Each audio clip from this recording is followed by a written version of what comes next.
നിങ്ങൾ ഒരു സത്യം മനസ്സിലാക്കണം. പിണറായിയുടെ ഭരണകാലത്ത് നമുക്കൊരു സഹായം ലഭിച്ചിട്ടില്ല, സഹായം ചോദിച്ചിട്ടുമില്ല. എത്രയോ കൊല്ലങ്ങളായി നമ്മുടെ കോളേജുകളിൽ 2002 തൊട്ടുണ്ട് കിടക്കുന്ന റിട്ടയർ പോസ്റ്റുകളാണ്,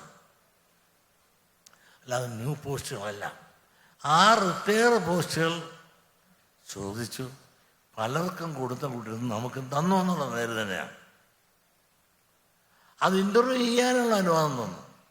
ഇൻ്റർവ്യൂ ചെയ്ത് പകുതിയോളം പോസ്റ്റുകൾ ആളെ ഫില്ലപ്പും ചെയ്തു. ഇനി പകുതിയോളം പേരെ ഫില്ലപ്പ് ചെയ്യണമെങ്കിൽ ആ നോമിനിയുടെ പീരീഡ് എക്സ്റ്റൻഷൻ കിട്ടണമായിരുന്നു. അതിന് വന്നപ്പോൾ പുതിയ ഭരണക്കാരാണ്, കോൺഗ്രസിൻ്റെ നേതൃത്വത്തിൽ ഭരണം വന്നു. ഞങ്ങൾ എക്സ്റ്റൻഷൻ ചോദിച്ചു. അപ്പോഴാണ് ഇവിടെ 100,000 പരാതികളുമായിട്ട്. ഇത് മുഴുവൻ കാശടിക്കാനാണ്, ഒന്നും ചെയ്യാനല്ല. ഇത് പിണറായി പോകാൻ നേരത്ത് കൊടുത്ത പാരിതോഷികമാണ്, ചതിവാണ്, വഞ്ചനയാണ്, ഇല്ലാത്തതാണ്, ഇത് പരിശോധിക്കണം എന്നൊക്കെ പറഞ്ഞ് ഈ ഗവൺമെൻറ്റിനെ കൊണ്ട് നമ്മളിൽപ്പെട്ട തന്നെ കുലംകുത്തികളാണ് കൊടുത്തത്. അവിടെ ദിവസം ജോലി ചെയ്താണ്. സർക്കാർ തൽക്കാലത്തേക്ക് തടഞ്ഞു വെച്ചു.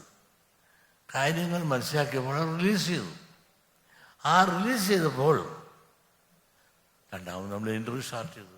അപ്പോൾ ഇന്നൊരു TV-കാരൻ റിപ്പോർട്ട് പേര് തന്നെ ഞാൻ പറയാം, എന്നെ എന്ത് നിങ്ങനെ കൊലക്കറി കയറ്റിയാലും തിരക്കില്ല, പരമ പന്നകളാണ് അവരെന്ന് പറയാനൊക്കത്തില്ല. ഈ റിപ്പോർട്ടർ ചാനലിന് അവൻ ആത്മാർത്ഥമായി നെഞ്ചത്ത് കൈകൊണ്ടെങ്കിൽ ഇത്തരം കൊള്ളരുതാത്തവനും കള്ളനും ദുഷ്ടനും രാജ്യത്തെ വഞ്ചിച്ച് മരം കൊള്ള ചെയ്യുന്നവനാ.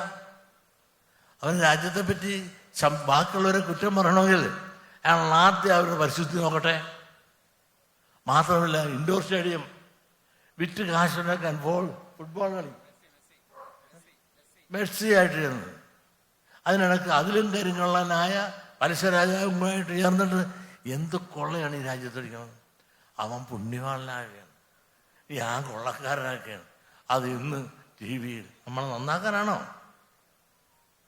ഇത് വേറെ ഏതെങ്കിലും സമുദായത്തെ പറ്റി പറയാനുണ്ടോ? ഇവിടെ മാന്യമായി പ്രവർത്തിക്കുന്ന പല TV-കളുണ്ട്. ഇത്തരം ആറാന്തര പ്രവർത്തനം നടത്തുന്ന ഒരു അതോ ലോക നായകനായിട്ട് നിന്നുകൊണ്ട് പ്രവർത്തിക്കുന്ന ഒരു മഞ്ഞ TV എന്ന് തന്നെ പറയാം. ഒരു പത്രധർമ്മമുണ്ട് ഈ രാജ്യത്ത്. ആ പത്രധർമ്മത്തിൻ്റെ ധർമ്മം മാത്രം പ്രവർത്തിക്കുക. ആരെയും വിമർശിച്ച് ഇങ്ങനെ TV ഉണ്ടെങ്കിൽ ആരെയും വിമർശിച്ചും എന്ത് കൊള്ളയും ഈ രാജ്യത്ത് നടത്താമെന്നുള്ള ഒരു ഗവേഷണം നടത്തി കണ്ടുപിടിച്ചിട്ട് അത് നടത്തുന്നതാണ്. ഇവർക്കെതിരെ അതിനെതിരെ പോയി ആരെല്ലാം കേസ് കൊടുത്തിരിക്കുന്നു. ഇതെല്ലാം വകവയ്ക്കാതെ ഇത് ഈ പാവം പിടിച്ച സമുദായത്തെ നന്നാക്കിയാണ് ഇതിനെതിരെ ചില ദുഷ്ടശക്തികൾ സ്ഥിരം ബാങ്ക് അക്കൗണ്ട് ഇട്ടേരുവണം കേസ് ഞങ്ങൾ ഇപ്പം ഏൽപ്പിച്ചു തരാമെന്ന് പറഞ്ഞ് ചില പൊട്ട വക്കീലന്മാർ നടക്കുന്നുണ്ട് ഇവിടെ. അവർ കാശെല്ലാം മേടിച്ച് 2 നില വീട് വെച്ചു. സമുദായത്തിന് എന്ത് ചെയ്തു? നിങ്ങളൊന്ന് ആലോചിച്ച് നോക്ക്. ഇവിടെ എത്രയോ ശാഖകളും യൂണിയനും ഒക്കെ കേരളത്തിലുണ്ട്, ഇന്ത്യയിലുണ്ട്. 10 ശാഖകൾ പോലും ഞങ്ങൾക്ക് ഞങ്ങളുടെ പ്രവർത്തനത്തെ എതിരായി പറയുന്നുണ്ടോ? ഒരു യൂണിയൻ പോലും ഞങ്ങൾക്കെതിരായി മുമ്പോട്ട് വരുന്നുണ്ടോ? ഞങ്ങൾ അവരോടൊപ്പം ഞങ്ങൾ പ്രവർത്തിക്കുന്നവരാണ്. ഞങ്ങൾ കോഴ മേടിക്കണം,